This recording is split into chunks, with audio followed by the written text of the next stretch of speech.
Hey guys, I'm back. I'm Samantha and I'm a therapist. I'm creating a video every day for a year. This is video 287. Thanks so much for being here with me. It's light out. This is amazing. It's like 6:57 p.m. Light out. This is amazing. I love it. It's great. New season almost.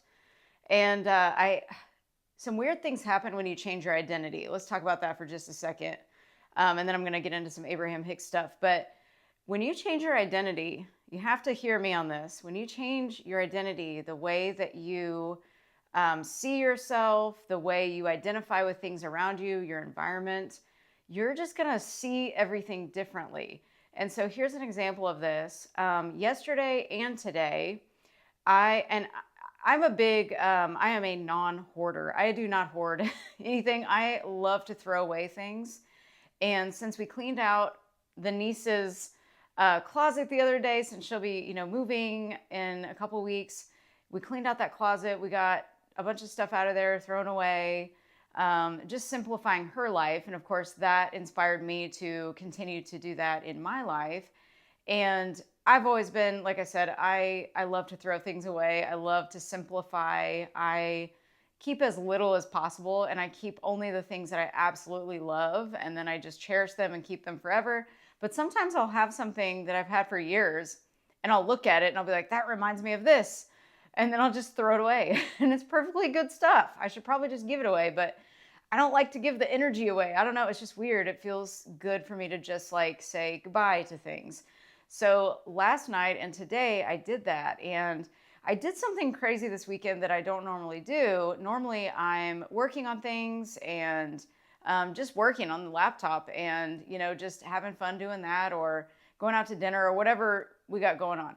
So this weekend in particular, I was like, I'm just going to go with the flow and see what happens, see where my mind leads me. And I just let it do that. And a couple times last night and today, I was led to just do a walk, just kind of pace a little bit and just think. And so I was doing that. And then I was looking around my office and I was like, I don't like that there anymore. I'm done with this. And so I just pulled it out of the room and moved some things around. And then today I did the same thing. And it felt so good to throw things away that I've had for over a decade. But the point is, I looked at them in a different way. I looked at today, I'm like, how could I even be in this room with those things in this room? It's just so weird because it feels so open now and so much more spacious, I guess, and just feels lighter in here versus less than 24 hours ago. And it just makes you think. It's like I made space for new energy to come in. And like I said, I've done this a million times in my life. I love to clean things out, but the things I threw away this time, and I put some stuff in the closet just for later to maybe sell or give away or whatever. But the things I threw away were not normal things that I would have thrown away. And so I just want you to remember that once you change your identity and you start just going with your own flow and following your highest excitement, like Bashar says to do, with no expectation of an outcome at all, just follow each little breadcrumb that you're giving yourself. You never know what it's going to lead to. And so it freed up space. So I just felt the need to say, make space somewhere in your life for whatever needs to come in. And a lot of times we've got a lot of mental clutter too. So I encourage you, since it's almost spring, just start looking around your space and say, what could I possibly get rid of, throw away, give away, burn, whatever the case, and make space for something else. And think about what thoughts you can also get rid of to replace those with something else. And so we've got to make space for the new to be able to come in. So I felt compelled to tell you that story today. I don't know, it was just the weirdest thing. I just felt like doing it. And I just was like, man, how did I exist in this room with these things in here when it's so much more spacious now? And I was like, I wonder why I'm being led to do this. So the point is, let yourself lead yourself. Listen to your own flow. Ask yourself, what do I need to do next? If you have the space in your life to do that, make the space to be able to do that. Even take 5 minutes out of your day and just say, what do I feel compelled to do right now? It could be resting. I always ask myself, like, what do I need in this moment? And sometimes I'll say I need some rest, and I'll be like, well, I can't really rest right now. And my body's like, okay, but you do need some rest later. And I'll be like, okay. So I'll go to bed early or something. But ask yourself what you're needing, because your self knows. So there's that.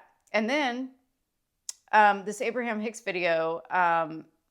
Okay, so she says in this video, stop wringing your hands. I love that, because we all just are like wringing our hands. We're so anxious about some things. Sometimes we don't know what the solution is going to be to the problem, the challenge. We just don't know. So we've got to stop wringing our hands. I love that little analogy she uses. And basically, when we're wringing our hands and we're anxious about something, our dominant vibration is, I know you're there, but I can't find you. So she was talking about a relationship at this point. So I know you're there, but I can't find you. So that's the dominant vibration. And she said, it's done. All you have to do is align to you. So basically, stop noticing the absence. When you think about the presence of it, you're excited. When you feel grief, you're thinking of the absence of something. It's as simple as that. So this can go for everything, not just relationships. When you're noticing the absence of something, you're going to feel bad. When you notice the presence of something, you're going to feel good.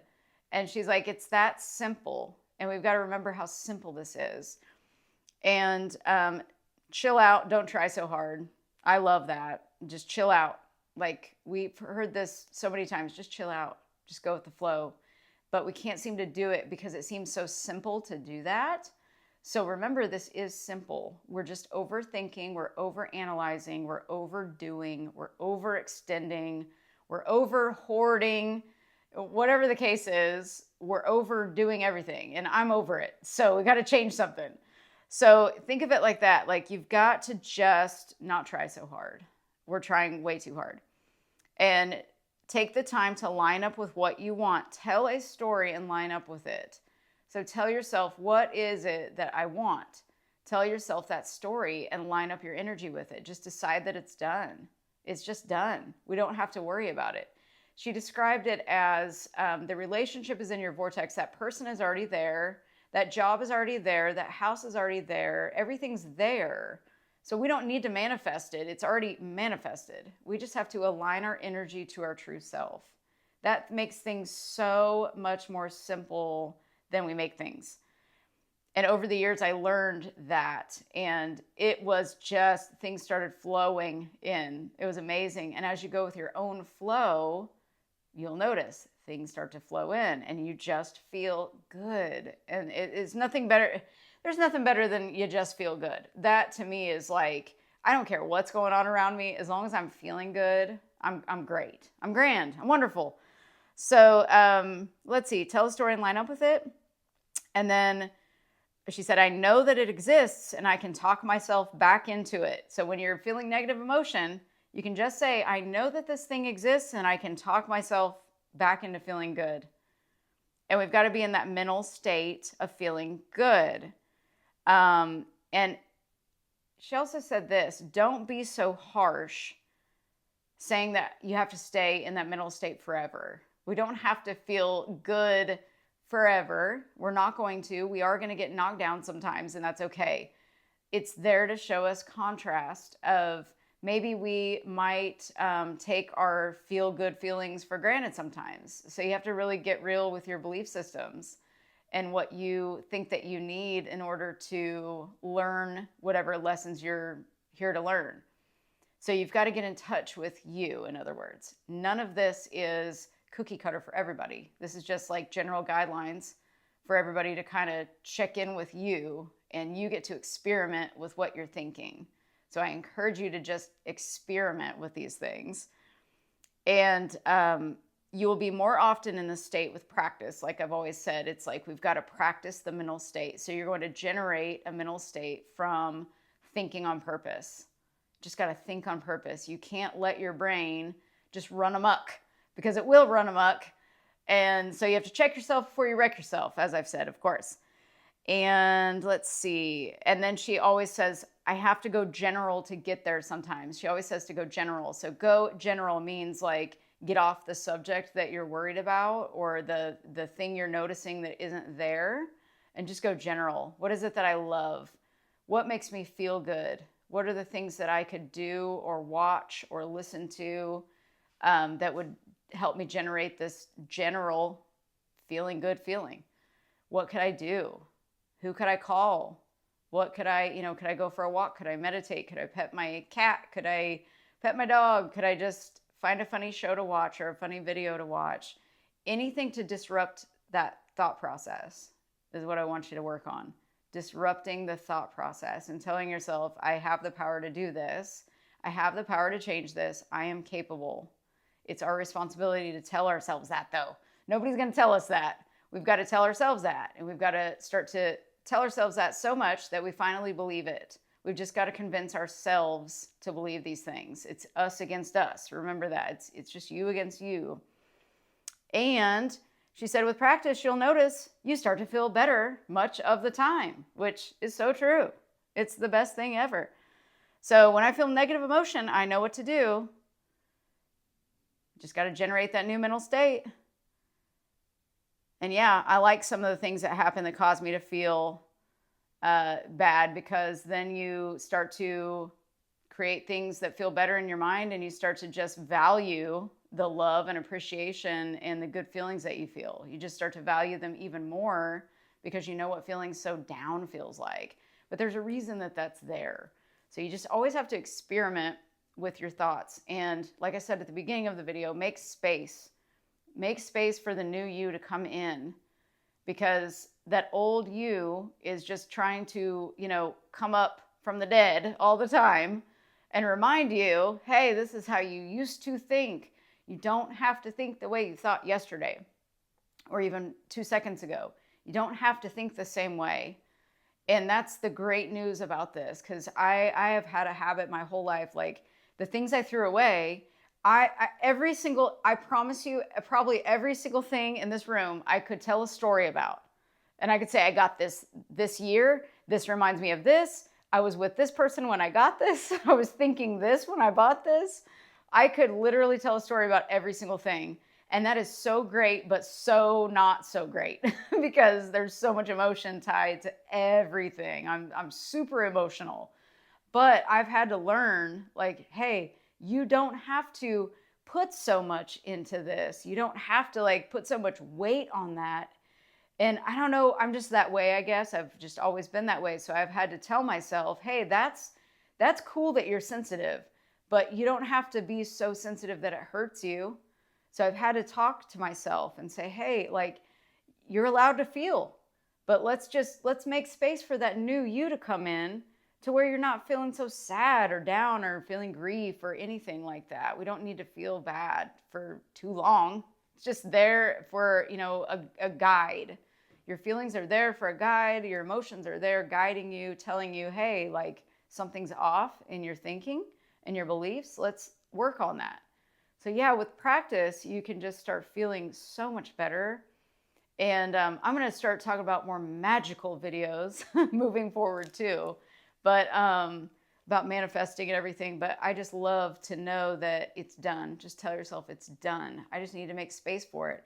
The space that I make for it is only me deciding that I'm not going to doubt me anymore. Stop doubting you and your power. That's really all you have to do. Just believe in your vision and feel it real, live in that identity, live as though it's already real. And I promise you, it will come to you. We don't live there enough though. So you've got to take that self-doubt out of there. And once that self-doubt is out, because I've thought about this multiple times, I'm like, what would happen if I fully 100% believed in this one thing? What would happen if I had no doubt? What's the scariest thing that would happen? What am I so fearful would happen if I did fully believe 100% that this could happen? And I'm not going to mess it up with my self-doubt. You just got to talk to yourself. You got to talk yourself out of that doubt and into believing in your power. So just keep practicing. I'll see you tomorrow as usual.